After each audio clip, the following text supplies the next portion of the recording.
السلام عليكم ورحمة الله وبركاته.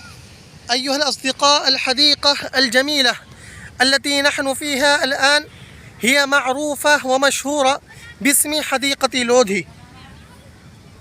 هذه واقعة في عاصمة الهند دهلي الجديدة. هي طويلة المساحة، يستغرق التجول فيها وزيارتها بشكل كامل 3 ساعات كما أظن وكما أعتقد تقريبا. هذه الحديقة محاطة بالأشجار الطويلة والأزهار المتفتحة متنوعة الألوان.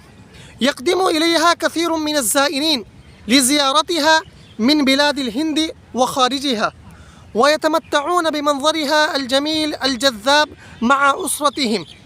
ويلعب الناس والأطفال في ميادينها لعبة الكريكيت ولعبة كرة اليد ولعبة كرة القدم وما إليها من الألعاب الأخرى التي تشتهيها أنفسهم. أيها الأصدقاء، في بعض الأحيان نحن ننزعج كثيرا ونحن نحب الخلوة ونتمنى العزلة، ونحن نحب أن نفر عن جميع الناس. فمن يريد الراحة القلبية فله أن يزور هذه الحديقة الجميلة الجذابة، ساحرة النفوس وجذابة القلوب.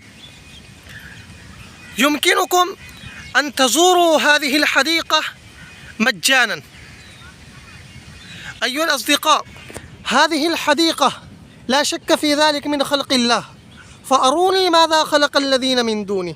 إن الله تبارك وتعالى أحسن الخالقين.